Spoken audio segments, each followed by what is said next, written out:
ঈদ উল ফিতরের টানা ছুটিতে পাহাড়ি জেলা রাঙামাটি ও খাগড়াছড়িতে নেমেছে পর্যটকের ঢল। পর্যটকদের পদচারণায় মুখর হয়ে উঠেছে দুই জেলার সব পর্যটন কেন্দ্রগুলো। প্রকৃতির সান্নিধ্যে সময় কাটাতে ছুটে এসেছেন তারা। এতে প্রাণ ফিরে পেয়েছে পাহাড় ঘিরে গড়ে ওঠা ব্যবসা প্রতিষ্ঠান। মহুয়া জান্নাত মনি ও তমাল দাস কিটুনের তথ্যচিত্রে জানাচ্ছেন আফরিন পপি। ঈদ উল ফিতরের টানা ছুটিতে রাঙামাটি পর্যটন কেন্দ্রগুলো এখন পর্যটকের পদচারণায় মুখর হয়ে উঠেছে।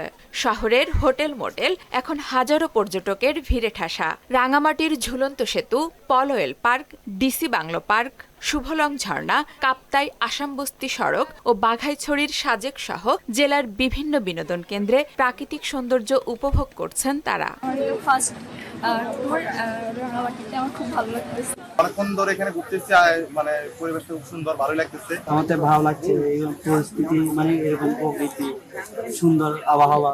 ঈদ উল ফিতরকে কেন্দ্র করে প্রচুর পরিমাণে দর্শনার্থী এসেছে বলে জানান পর্যটন সংশ্লিষ্টরা। ঈদ উপলক্ষে আমরা বিপুল সংখ্যক টুরিস্ট আসতেছে রাঙামাটিতে। তো আমরা সেবা দেওয়ার জন্য টুরিস্টদেরকে আমরা সার্বক্ষণিক ওই যে নিরাপত্তা নিশ্চিত করতেছি। আবাসিক রুমের 80% বুকিং হয়ে গেছে। আজকেও রেকর্ড সংখ্যক পর্যটক রাঙামাটিতে আসছে। এই দ্বারা 28 তারিখ পর্যন্ত চলবে।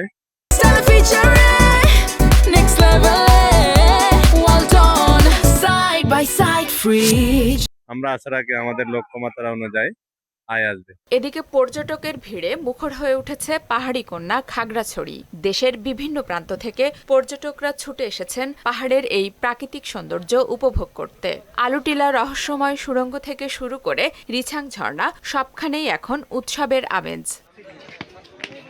দেশের নানা প্রান্ত থেকে আসা পর্যটকরা জেলার জনপ্রিয় পর্যটন কেন্দ্র আলুটিলা, হর্টিকালচার পার্ক, রিছাং ঝর্ণা সহ পাহাড়ের অপরূপ সৌন্দর্য উপভোগ করে মুগ্ধ হচ্ছেন। পর্যটন এরিয়াটা অনেক সুন্দর, ঘুরে ভালো লেগেছে, আরো ফ্যামিলি নিয়ে আসাতে আরো বেশি ভালো লেগেছে।